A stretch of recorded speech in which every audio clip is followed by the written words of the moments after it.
इस धरती पर बहुत लोग ऐसे होशियार हैं जिन्होंने गाय में भगवती लक्ष्मी का दर्शन कर लिया, गौ माता के गोबर में माँ भगवती लक्ष्मी का दर्शन कर लिया।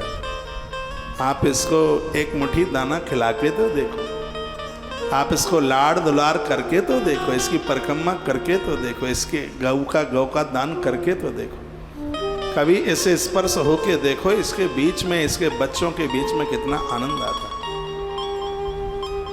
गौ माता का सानिध्य पाकर कितना आनंद आता है।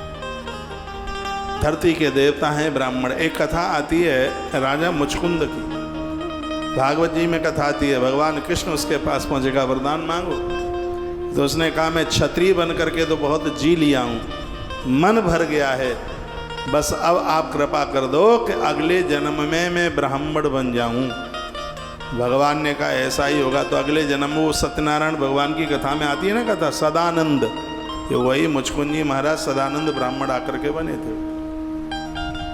इन्होंने तपस्या करी धौलागिरी की पहाड़ियों पर। श्री राधे, राजस्थान में एक जगह है धौलपुर,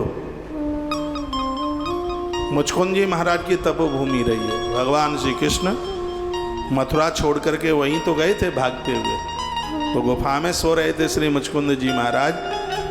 भगवान ने दर्शन दिए थे उन्होंने परिक्रमा करी।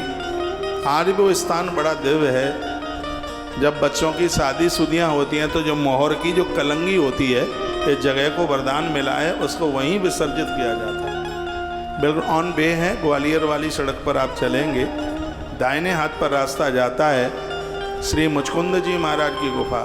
बड़े सुंदर सुंदर सरोवर घाट बने हुए हैं, बड़े सुंदर भव्य पत्थर के पाषाण के बड़े अद्भुत मंदिर बने।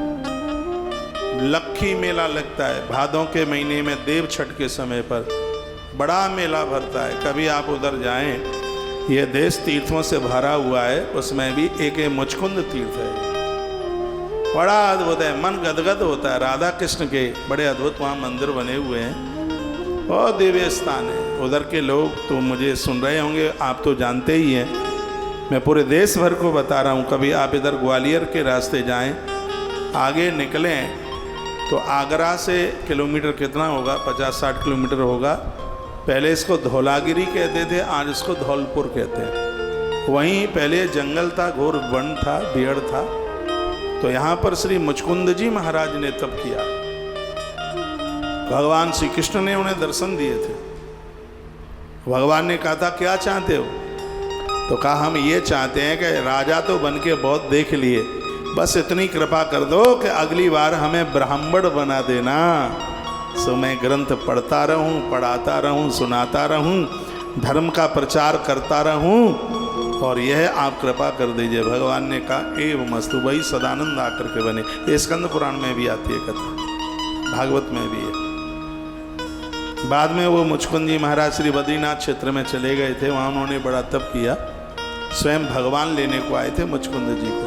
बद्रीनाथ मंदिर से थोड़ा आगे आज भी मुचकुंद जी की गुफा दिखाई देती है, एक टीले से पर छोटा सा मंदिर भी बना हुआ है। कभी उधर जाएं तो वहाँ उसका आप दर्शन कर सकते हैं। एक बार जयकारा लगाइए, बोलो बांके बिहारी लाल की जय, श्री हनुमान जी महाराज की जय जय। श्री राधेश। ब्राह्मणोसी समादिष्टो न हंतव्यो भवित्यतः। कितना भी कुछ भी हो जाए, कभी ब्राह्मण की हत्या न करें। ब्रह्म हत्या बड़ी खतरनाक हत्या। ब्राह्मण वंदनीय है, पूजनीय है। आपके घर का कुछ भी ग्रास निकल के जाता है, उसके पेट में पहुंचता है, देवता और पुरखे सब तृप्त हो जाते हैं। देखो ये दिखाई तो दे रहा है कुंड। हमारे संस्कार की टीम के द्वारा ये रिकॉर्डिंग हुई है। श्री रमेश जी दत्ता जी यहाँ दर्शन करने के लिए उधर गए थे। जाना तो मुझे भी था, टाइम नहीं मिल पाया, तो मैंने कहा कि हमारा एक आदमी लेते जाइए, तो वहाँ की कुछ रिकॉर्डिंग करके, और ये भक्तों को, मैं कोई सोच के नहीं आया हूँ, मुझे ये बोलना है, वो अचानक प्रसंग में ही बात आ गई है कि वही तस्वीरों का आप दर्शन कर रहे हैं। यहाँ का दर्शन बहुत शुभ है। बच्चों की आयु बढ़ती है, पुत्र पुत्र वधू में कलह हो, झगड़े हों, तो ये एक ऐसा स्थान है। बेटा और बहू को यहाँ भेजा जाता है दर्शन के लिए। मुचकुंद जी महाराज जी की तपोस्थली है, घर का कलह दूर हो जाता है। इस जमीन को, इस भूमि को ये वरदान मिला हुआ, उसी का ये दिव्य आप दर्शन कर रहे हैं टेलीविज़न पर। घर बैठे कहाँ की तस्वीरें आप, कहाँ के देवों को आप देखते हैं। ये सुंदर सा मंदिर में ठाकुर जी बैठे हैं, राधा किशोर जी बैठे हैं, राधा किशोर भगवान बैठे हैं, राधा कृष्ण बैठे हैं। बड़े अद्भुत वहाँ मंदिर हैं। कभी भगवान ने कभी मौका दिया, हो सकता है भविष्य में कभी यहाँ पर कथा का आयोजन भी हो जाए, ऐसा मुझे अचानक लग रहा है अंदर से। एक बार जयकारा लगाइए, बोल भक्तवत्सल भगवान की जय। श्री हनुमान जी महाराज की जय जय श्री राधे श्याम। तो माता लक्ष्मी ने 5 बातें बता दी हैं। एक है धरती, रोजाना सुबह जागो, धरती माँ को वंदन प्रणाम करो, डेली करो। फूल पौधे लगाओ वहाँ पर, हो सके तो विविध सेवाओं में धरती का दान करो। जब भी देवताओं को प्रणाम करो तो मस्तिष्क धरती से स्पर्श हो जाए, ऐसे प्रणाम करो। धरा को माँ मानो, फिर देखिए कितनी बरकत होती है। माँ लक्ष्मी संग नहीं छोड़ेगी। जल को दूषित मत करो। जल में भगवान नारायण बैठे हैं, इसलिए उनका नाम है नारायण।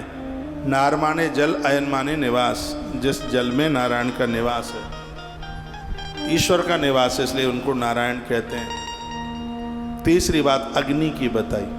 ज्योत के रूप में, हवन यज्ञ के रूप में उनका हर प्रकार से आदर करो, हर प्रकार से सम्मान करो। अग्नि में जल करके आत्महत्या मत करना, कभी भी गलत काम मत करना, कभी भी। तो अग्नि की बड़ी महिमा, गाय और ब्राह्मण की बड़ी महिमा का वर्णन किया गया है। कहा गया है माँ लक्ष्मी कहती है, मैं वहाँ स्थिर होकर के आकर के मैं बैठ जाऊंगी। ये बड़ी अद्भुत बात कही। तत्पश्चात माँ लक्ष्मी इंद्र के साथ में चली गई।